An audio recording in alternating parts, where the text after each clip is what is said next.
Vamos a hacer un poco más de silencio. Hoy no hay micrófono, así que por favor silencio. Vamos a colaborar todos, yo hablando un poco más fuerte y ustedes hablando un poco más despacio. Vamos, la vez pasada tratamos de ver lo fundamental de Aristóteles. Con Aristóteles, el pensamiento pagano llega a su culminación.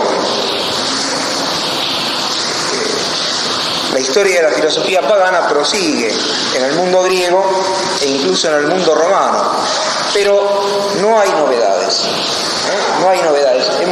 Nosotros habíamos visto la vez anterior que Aristóteles fue el preceptor de Alejandro Magno y la obra política de Alejandro Magno significó el fin del mundo griego. El mundo griego era un mundo constituido en torno de en pequeñas ciudades. Alejandro I unifica Grecia, luego ese imperio que se extiende hasta la India, pero ya lo específicamente griego se pierde, el espíritu griego se agota. Por supuesto, queda el imperio romano, pero Roma nunca se caracterizó por su genio especulativo. El hombre romano es un hombre práctico. La virtud del romano no es la sabiduría, sino la prudencia. Ese agotamiento del espíritu condujo las cosas hacia el derrumbe. Sin embargo, se mantuvo durante un tiempo prolongado, durante varios siglos, el orden político. Esto permitió la unificación del mundo antiguo, la llamada oikumene, cuando decimos un concilio ecuménico. ¿Qué es un concilio ecuménico? Un concilio que abarca toda la tierra. La oikumene de los griegos y los romanos era toda la tierra conocida. Toda esa tierra conocida prácticamente se unificó. Recibió la tradición especulativa griega y el orden político romano. Fue algo providencial, porque ahí nace el cristianismo y se difunde el evangelio. Todos los pueblos de la antigüedad estaban culturalmente y políticamente unificados y por ello el evangelio se pudo difundir con una velocidad, con una rapidez tan asombrosa. El cristianismo no es una filosofía, el cristianismo es ante todo una religión. Pero precisamente porque es una religión, porque es la religión, precisamente por ello va a incidir en toda la cultura y también en la filosofía. Nosotros en esta clase de hoy vamos, por lo menos en la primera parte, a discutir la cuestión de la filosofía cristiana, porque hay muchos que niegan una filosofía cristiana. Con respecto a la filosofía, las tentaciones son las siguientes. En primer lugar, reducir la fe a una filosofía. Esto no es una simple posibilidad, sino que se dio de hecho. En los primeros siglos de la Iglesia, de la historia de la Iglesia, hubo numerosos intentos de reducir lo sobrenatural a lo natural, y entonces la fe a una doctrina puramente humana. Todos estos intentos más o menos tienen el denominador común del gnosticismo, la herejía gnóstica. Tiene muchas modalidades, facetas, es una herejía que se repite constantemente a lo largo de la historia de la Iglesia. Primera tentación, reducir la fe a la filosofía. Lo que ahora estamos considerando es la cuestión de la filosofía cristiana. Ahora muchos la niegan. Nos preguntamos, ¿es posible una filosofía cristiana? Bueno, la primera falsa solución de la filosofía cristiana es que sea más filosofía que cristiana. La segunda tentación, que es una solución falsa a la cuestión de la filosofía cristiana, es la de la absoluta independencia de la filosofía con respecto a la fe.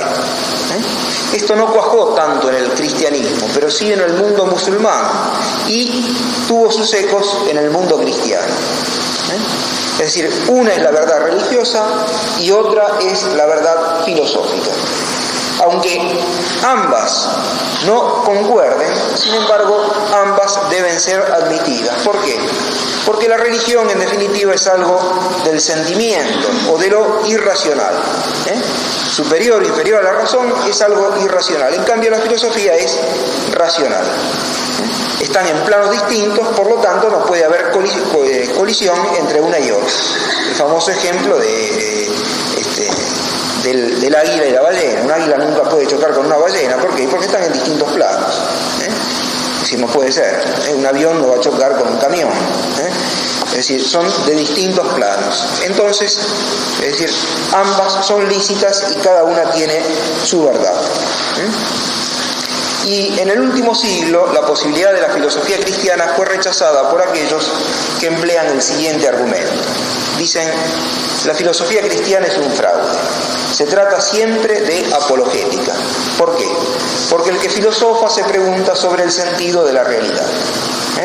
¿Qué es el mundo? ¿Qué es el hombre? ¿Qué es Dios? Son las tres cuestiones fundamentales de la filosofía. Pero el que cree, ya antes de preguntarse o de cultivar la filosofía, ya sabe por la fe qué es el mundo, qué es el hombre y qué es Dios. Por tanto, miente cuando hace filosofía y en realidad lo que está tratando de hacer es propaganda, apologética. Bueno, esto es falso. Es falso por la sencilla razón que hubo una filosofía cristiana.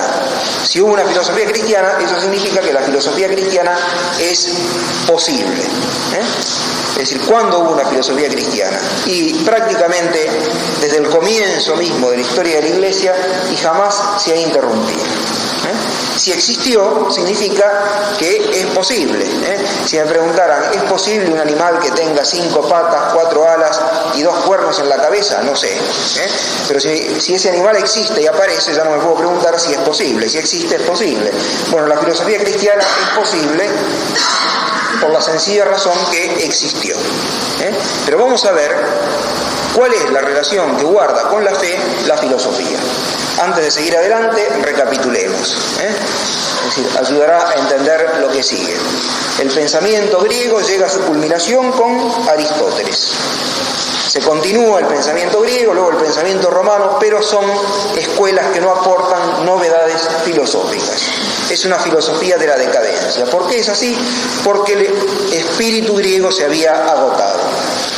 El signo del agotamiento del espíritu griego es la gran empresa militar política de Alejandro Magno. Era la negación del orden griego. Ese imperio descomunal no era compatible con el talante, con el carácter de los griegos. Los romanos, que luego ocuparon, es decir, el vacío dejado por la brusca caída del imperio de Alejandro, los romanos no se destacaron en filosofía porque eran más prácticos que teóricos. La virtud de ellos no era la sabiduría, sino la prudencia. Con la caída del Imperio Romano viene el surgimiento del cristianismo. Es decir, el Imperio Romano cae 3 siglos después, 3 siglos y pico después del advenimiento del cristianismo, ¿no es cierto? Es decir, y ese lapso que hubo desde el nacimiento de Cristo hasta la caída del Imperio Romano permitió que el mensaje evangélico se difundiera en todo el mundo antiguo, en la oikumene, la tierra conocida. Muy bien. Y al poco tiempo de la muerte de los apóstoles ya comienza a plantearse la cuestión de la filosofía cristiana. ¿Es posible o no es posible? Hay 3 respuestas, 3 falsas soluciones. Primero, la filosofía es reducida, la fe es reducida a la filosofía. La fe es fagocitada por la filosofía. Es falso. En la filosofía cristiana, es decir, no hay un intento de racionalizar absolutamente la fe. La fe tiene siempre contenidos que escapan a nuestra comprensión. La fe es siempre del misterio. Falsa solución. Segunda falsa solución, se dio más atenuada en el mundo cristiano medieval, se dio mucho más intensa en el mundo musulmán. Las dos verdades. Es perfectamente posible una filosofía religiosa, confesional, cristiana, musulmana, judía, lo que sea, porque la filosofía se mueve en un plano y la fe se mueve en otro plano. La fe puede ser suprarracional, es de lo misterioso, o infrarracional, es del sentimiento, lo que sea. Pero nunca está en el plano de lo racional, entonces no va a haber colisión. Tercera falsa solución a la cuestión de la filosofía cristiana. No es posible porque nunca es filosofía sino apologética. ¿Por qué? Porque filosofar es preguntarse sobre el sentido del mundo, del hombre y de Dios. Y el cristiano, por el sencillo hecho de creer, antes de abrir el primer libro de filosofía, ya tiene las respuestas a las cuestiones principales sobre el mundo, sobre el hombre y sobre Dios. Entonces, aquel que dice, que hace, que cultiva la filosofía cristiana, miente. Pero contra estas tres falsas soluciones nos encontramos con el hecho de que la filosofía cristiana existió y sigue existiendo. Entonces nos preguntamos bajo qué condiciones o en qué condiciones existe la filosofía cristiana. La fe, ¿qué papel desempeña con respecto a la filosofía? Debemos responder que la fe genera la filosofía. La fe genera a la filosofía. Supongo que todos ustedes habrán estado en más o menos 3 o 4 clases atrás, cuando comparamos el campo en que se mueve la ciencia experimental, la filosofía y la teología a las 3 zonas de un lado. Lo voy a volver a dibujar. No soy un genio del dibujo, pero esto es un croquis, así que supongo que me va a salir.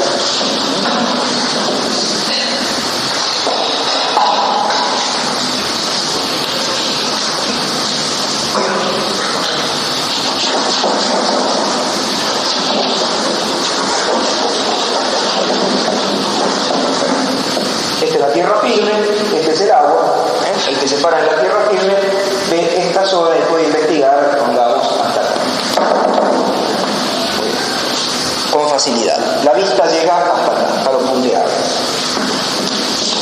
Decíamos, esto, lo que primero se ofrece a la vista es decir, el campo de la ciencia experimental. Lo que de ninguna manera se ofrece a la vista, en el fondo, vendría a ser lo que se ofrece a la fe. Supongamos que este lago se formó, bueno, porque se construyó un dique como en el Lewis, entonces inundó el agua, vino el agua, es decir, retenida, inundó la tierra baja, pero los que vivían en el Lewis antes de la construcción del dique saben que en tal lugar, que ahora cubierto por las aguas, hay tal pozo, tal grieta, o hay una piedra que tiene una forma extraña, de tal color, no se ve, está en el fondo. No se ve en el fondo, pero se sabe por tradición. Bueno, esto sería el ámbito de la fe. Aquello que no cae de ninguna manera bajo nuestro conocimiento natural, pero que se conoce por un testimonio, por una revelación. El mundo de la fe. Y está lo intermedio, en el que la vista puede penetrar con dificultad. Este es el mundo de la filosofía. La zona intermedia. Acá, esta primera zona, la vista penetra fácilmente, el mundo de la ciencia experimental, el mundo de la fe, el mundo de la filosofía. ¿Cuál es la relación entre esto y esto? ¿Cuál es la relación entre la filosofía y la fe? La fe estimula a la filosofía. Por lo menos, la fe cristiana, la revelación cristiana, estimula a la filosofía. ¿Por qué? Porque Dios revela las verdades que necesitamos conocer para salvarnos. Mañana la Iglesia celebra la solemnidad de la Trinidad. ¿Por qué Dios se nos quiso revelar como uno y trino? Para que conozcamos cuál es nuestro destino sobrenatural. Para que conozcamos cuál es nuestro destino sobrenatural. El libro primero de la Biblia, se dice el Génesis, pero se tendría que decir la Génesis, en su primer versículo dice: al principio hizo Dios el cielo y la tierra. Es decir, el hombre tiene que saber para salvarse que es creado, así entiende que depende absolutamente de Dios. Pero todo esto ayuda a la reflexión filosófica. Todo esto ayuda a la reflexión filosófica. Por ejemplo, si soy creado, Eso significa que dependo absolutamente de Dios. ¿Qué es lo fundamental que Dios me da? Es una cuestión filosófica. Me da la existencia, me da también la naturaleza. ¿Qué es más importante, la existencia o la naturaleza? Por existir soy. Es decir, por tener naturaleza humana pertenezco a la especie hombre. Una cosa es ser hombre y otra cosa es ser. Son dos cosas distintas. ¿Cuál es lo más importante? Es decir, la existencia que da Dios o la naturaleza. La naturaleza la puedo recibir por intermedio de algunas criaturas o directamente de Dios. La existencia la recibo directamente de Dios o también por intermedio de algunas criaturas. Todo esto estimula el pensamiento filosófico. La fe ayuda a la filosofía. Y no solo ayuda a la filosofía, sino que la fe, la revelación, ayuda a la ciencia. Ustedes muchas veces van a escuchar de que la fe promueve una mentalidad oscurantista, ¿no es cierto?, y que es enemiga de la ciencia, el caso de Galileo, bla, bla, bla. Bueno, es decir, a los que le dicen tal cosa, pregúntenle por qué precisamente la ciencia experimental nace en un mundo cristiano. Si la fe es enemiga de la ciencia, ¿por qué la ciencia no nació en Grecia, en Egipto, en India, no nació en Roma, no nació en Cartago, no nació en Creta? ¿Por qué nace precisamente en un mundo cristiano? Y los primeros grandes nombres de la ciencia son todos, sin excepción, cristianos. Newton era cristiano, Descartes era cristiano, Leonardo da Vinci era cristiano, Galileo era cristiano. Discutió con la Iglesia, pero en ningún momento renegó de la fe, sino que era una discusión sobre cómo interpretar la Sagrada Escritura. Discutió con hombres de la Iglesia. La fe promueve a la filosofía. Así como también la fe, en el caso de la fe cristiana, promueve la ciencia experimental. Es decir, y en el mundo antiguo fue así. En el mundo antiguo fue así. La revelación, lo que conservaban de restos de revelación primitiva hecha por Dios a toda la humanidad, eso promovió el pensamiento filosófico entre los griegos. Esa es la razón por la cual Platón muchas veces prefirió expresarse por medio de mitos, por medio de mitos que son construcciones religiosas. Nosotros acá en estas clases hemos visto el mito de la caverna, el mito del carro alado, hay muchos otros mitos más en las obras de Platón. No hay una oposición entre fe y filosofía, sino que cada uno tiene su ámbito propio, pero la fe, por lo menos la fe cristiana, promueve tanto la filosofía como la ciencia. Lo que en música se llama contrapunto, que toca uno y toca otro y ambos, es decir, contribuyen al conjunto, se da también un contrapunto entre fe y filosofía. En la historia de la filosofía cristiana tenemos dos grandes etapas. La primera es del siglo I al siglo IV, es la época de la patrística. Es llamada patrística por los padres. ¿Quiénes son los padres? Y son las grandes figuras que suceden a los apóstoles. Del siglo I al siglo IV. ¿Cuál es la obra de los padres? Bueno, los padres son herederos de la revelación. La revelación llega a la Iglesia por medio de Cristo y es entregada a los apóstoles, y los apóstoles, es decir, entregan esa revelación a sus sucesores. ¿Qué es lo que hacen los padres? Los padres sistematizan la revelación, elaboran la ciencia teológica. Elaboran la ciencia teológica. En el Evangelio hay una gran cantidad de afirmaciones teológicas, pero hay que construir en base a lo que el Evangelio nos dice la teología, porque el Evangelio no está pensado como un libro de texto de teología. Es algo que se ofrece para ser sistematizado.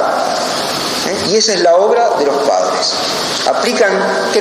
Primero creen, y luego aplican la razón al dato revelado y tratan de sistematizarlo.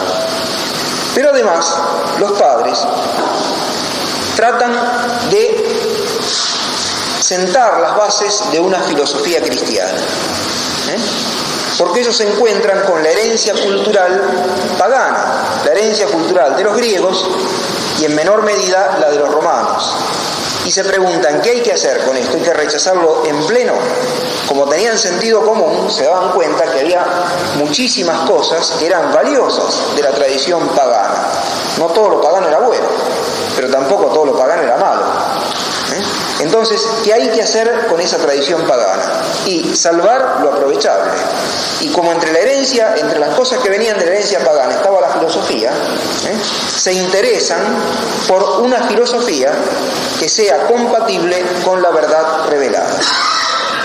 La cumbre de la obra patrística, la figura cumbre entre los padres, es San Agustín, que vive del 354 al 430, evidentemente después de Cristo. 354 al 430. A él le toca vivir en la época de la caída de Roma y muere cuando su ciudad, la ciudad de la cual él era obispo, está siendo sitiada por los vándalos, que eran unos bárbaros. En esa época de ruina política alcanza su cumbre la obra cultural de los padres, porque San Agustín elabora sus obras que representan el punto más alto de la especulación patrística. Con la muerte de San Agustín, más o menos, comienzan una serie de siglos que culturalmente son siglos en blanco. Del siglo V al siglo IX tenemos un periodo oscuro. ¿Qué pasa? Y vienen los bárbaros. Los bárbaros eran militarmente poderosos, pero es decir, no eran grandes metafísicos. Entonces, lo romano, es decir, no resiste más y la cultura se refugia en los monasterios. Dios inspira a San Benito la fundación de la abadía benedictina, Monte Cassino. Y entonces en los monasterios que se dispersan por toda Europa se salvan los restos culturales del naufragio. Se pierden muchas cosas, pero muchísimas otras se salvan y son conservadas en los monasterios. Los monjes copian los manuscritos, los conservan como piezas valiosas y durante esos 5 siglos Europa trata de reacomodarse. Con el siglo IX vuelve otra vez un despertar de lo espiritual y del siglo IX al siglo XIV tenemos la segunda etapa de la filosofía cristiana, que ya no es la época de la patrística, sino de la escolástica, la filosofía de la escuela. Llamamos escolástica porque en latín escuela es schola. Schola. La filosofía de la escuela es la escolástica. Y la figura cumbre de esta filosofía escolástica es Santo Tomás de Aquino. La escolástica alcanza su esplendor con Santo Tomás de Aquino, que muere en 1274. 14 años atrás se cumplió el 7º centenario de la muerte de Santo Tomás de Aquino. Para recapitular, ¿cuál es la relación entre fe y filosofía? No se confunden, pero tampoco se oponen, sino que es posible entre ambas, y de hecho lo hubo, un contrapunto. Una estimula a la otra. La revelación estimula la reflexión filosófica y a su vez la reflexión filosófica se puede poner al servicio de la fe. La ciencia teológica fue elaborada gracias a ese acuerdo que no significaba confusión entre la teología y la filosofía. La filosofía cristiana reconoce 2 épocas, del siglo I al siglo IV, es la patrística. La figura más importante, San Agustín. Luego, los siglos oscuros. Europa trata de reacomodarse. Los restos de la cultura pasada se conservan en los monasterios. Muy bien. A partir del siglo IX, siglo X, se da un nuevo despertar y se llega a la máxima intensidad de esa nueva época de la filosofía cristiana con Santo Tomás de Aquino, que muere en 1274. Esta segunda época es llamada la escolástica. Bueno, y hecha esta introducción, vamos a tratar de ver lo fundamental de la filosofía de San Agustín, la figura culminante de la primera etapa. San Agustín era un númida, había nacido en Numidia, era una parte, un sector del Imperio Romano, se encontraba en África, corresponde a lo que hoy es Túnez. Muy bien, su madre era cristiana, Santa Mónica, su padre era pagano, se convirtió a último momento, antes de morir, Patricio creo que se llamaba, y tuvo fe al principio, pero al entrar en la adolescencia, como casi todos los jóvenes de la época, cae en el escepticismo y lleva una vida desarreglada, sumamente desordenada. Pero era inteligente, de gran inteligencia, y el padre quería que estudiara porque se dio cuenta que de otra manera no llegaría a destacarse. Entonces el padre hizo grandes esfuerzos, grandes sacrificios y consiguió que San Agustín estudiara así las letras. Y San Agustín vio, aún en plena juventud, despertar una sed, un amor apasionado por la verdad. Muy pronto la cuestión fundamental de él no fue continuar en esa vida escéptico y divertida hasta cierto punto, desarreglada, desordenada, sino las cuestiones fundamentales del hombre. ¿Por qué? Porque vivía en un mundo que hacía crisis, un mundo que naufragaba. Faltaban pocos años para que Roma cayera. Y ese resquebrajamiento político del mundo antiguo era un signo y además era consecuencia del resquebrajamiento espiritual del mundo antiguo.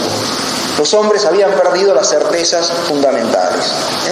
Para entender cuál era la situación del hombre en aquellos tiempos, trasladémonos a algún país, no sé, Norteamérica, Europa, aparentemente una gran cultura, pero hombres sin espíritu, porque han perdido las certezas fundamentales acerca de la vida. No saben ni de dónde vienen, ni a dónde van, ni para qué han nacido, ni en definitiva qué es el bien o qué es el mal, o qué es lo que debe hacer el hombre en esta vida.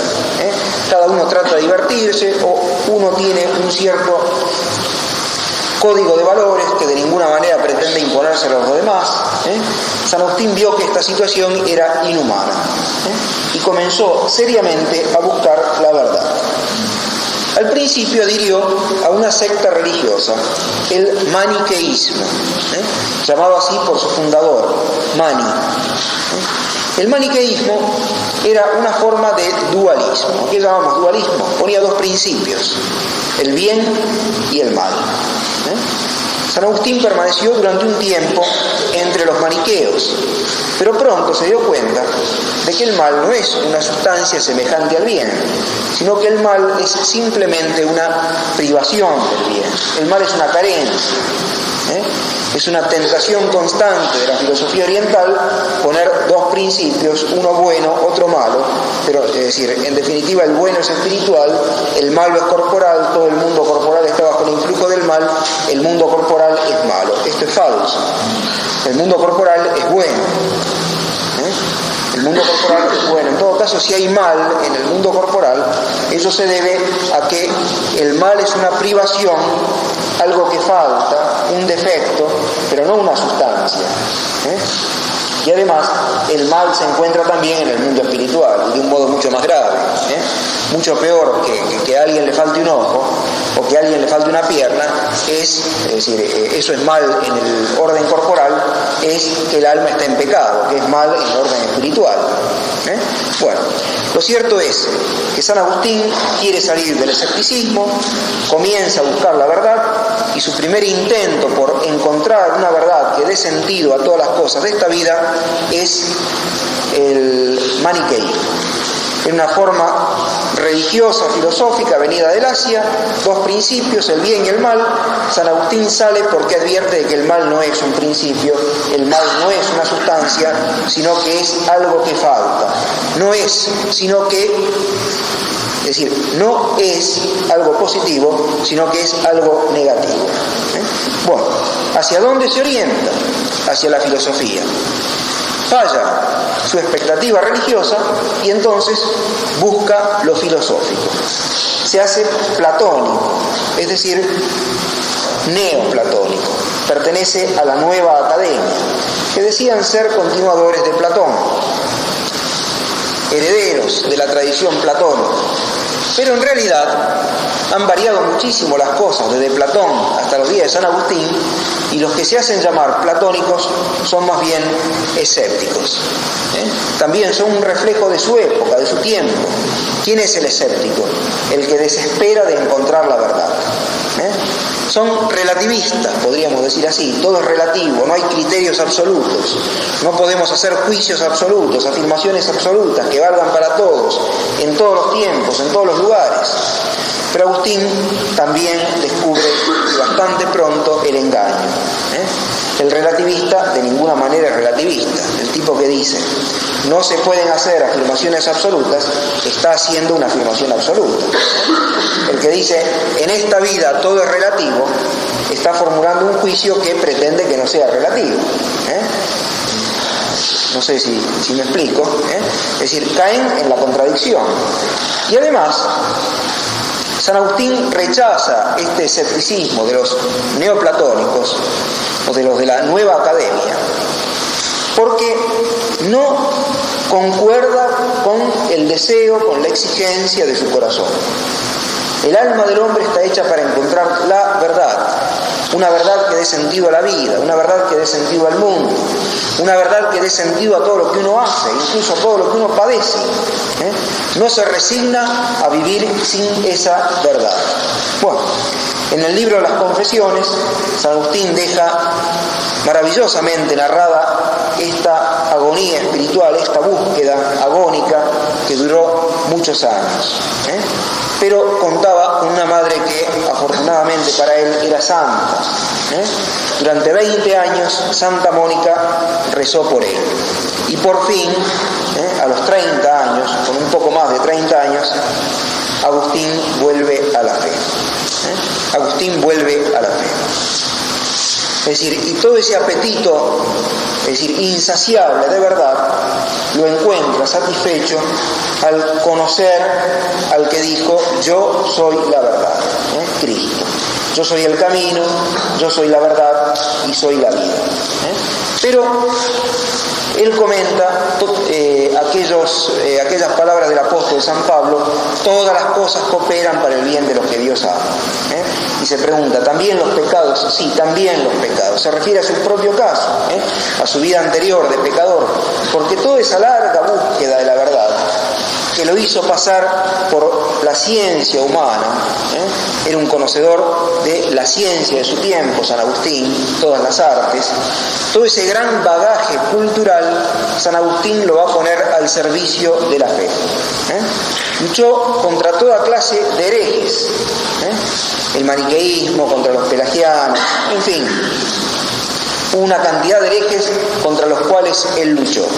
Pero no solo esa formación intelectual que recibió en los años de su juventud le fue útil para defender la fe contra los herejes, sino que con él llega a la cumbre, llega a su plena madurez, la elaboración patrística de la fe. Él es el gran sistematizador, el que realiza las grandes obras de síntesis de la filosofía patrística, de la época patrística, del siglo I al siglo IV, siglo V, 1, 4, 5, más o menos, las obras más maduras y más profundas, las que van a servir de fundamento de la Edad Media, son las obras de San Agustín. Vamos a tratar brevemente sobre sus obras. El punto de partida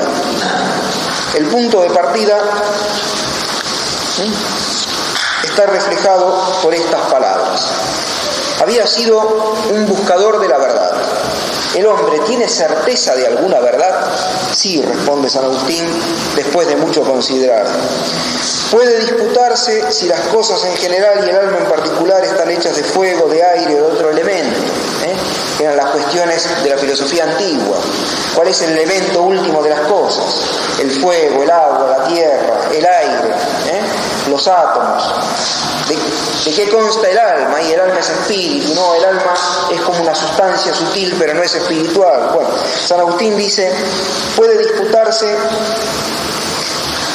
si las cosas en general y el alma en particular están hechas de fuego, de aire o de otro elemento, pero de lo que no duda ningún hombre es que vive, que obra, que piensa, que ama y que desea.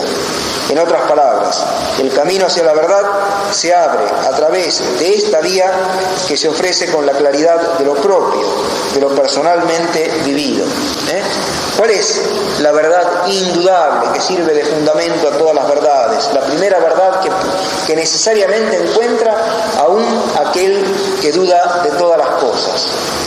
El hombre está a salvo del escepticismo porque aunque dude de todas las cosas, no puede dudar ni de qué es, ni de qué piensa, ni que desea, ni que ama. Dudo que aquello sea una pared, dudo que aquello sea una puerta, dudo que aquello sea una imagen del Papa Juan Pablo II, dudo que hoy sea sábado, dudo de todas las cosas, pero de lo que no puedo dudar es de lo siguiente, que soy, que pienso, que obro. San Agustín dice, noli foraside in interiore homine habitat veritas. No te derrames hacia afuera, en el hombre interior habita la verdad. No es que uno haga la verdad, pero en nosotros está aquello que nos hace capaces de la verdad. En nosotros está aquello que nos hace capaces de la verdad. La inteligencia que está hecha para la verdad y que puede volver sobre sí misma y captarse conociendo la verdad. La filosofía de San Agustín es una filosofía que está tendida entre dos polos.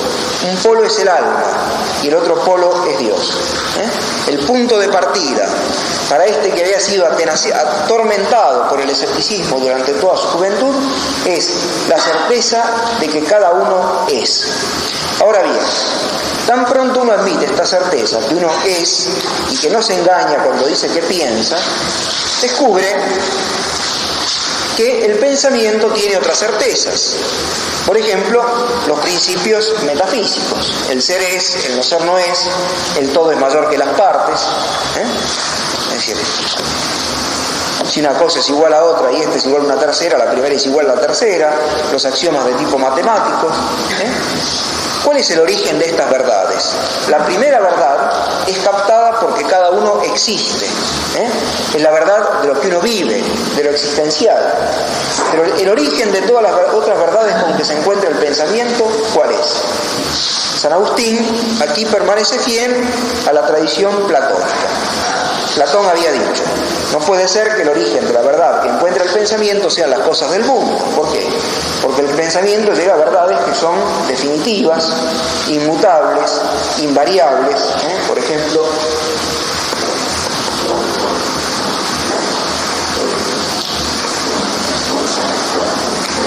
la suma de los ángulos interiores de un triángulo son 180 grados. Esto es algo permanente, es siempre así, es necesariamente así. El origen de esta verdad no puede estar en las cosas del mundo porque las cosas del mundo cambian, las cosas del mundo duran un tiempo, no son permanentes, son contingentes, son mudables. ¿Cuál es el origen de estas verdades? Platón había respondido, las ideas, pero el mundo de las ideas era un mundo lejano y del que el hombre no tenía experiencia. San Agustín responde, el origen de estas verdades es Dios. Conocemos las verdades con minúscula porque existe la verdad con mayúscula y esa verdad es Dios. Todo lo que Platón había puesto en el mundo de las ideas, San Agustín lo sintetiza, lo reúne en Dios. Entonces, recapitulemos para poder avanzar sobre lo seguro. San Agustín nace cuando el Imperio Romano se está quebrando, está a punto de caer. Pocas décadas después del nacimiento de San Agustín, Roma se caerá en poder de los bárbaros. Esa quiebra política del mundo romano es consecuencia de la quiebra espiritual y por tanto escepticismo. Los hombres viven sin verdades, sin certezas. San Agustín es solidario con ese escepticismo en su juventud. Aunque había sido educado en la fe, no fue bautizado en aquella época, eran bautizados más grandes, pero él es educado en la fe, pierde la fe, en su juventud se dedica a una vida disipada. Pero pronto ve nacer en él la sed de verdad, el apetito de verdad. La busca en la religión, una religión falsa, el maniqueísmo, y se aparta de ella. ¿Por qué? Porque el maniqueísmo convierte todo en el juego de dos sustancias, el bien y el mal. Y él se da cuenta que el mal no es una sustancia, sino un defecto. Y en segundo lugar se da cuenta de que lo corporal no es malo, sino que las cosas corporales son buenas. En todo caso, son malas cuando están privadas de algo que deberían tener, pero son buenas. El ser de las cosas corporales no es un mal. Sale del maniqueísmo y se dirige hacia los discípulos de Platón, la nueva academia.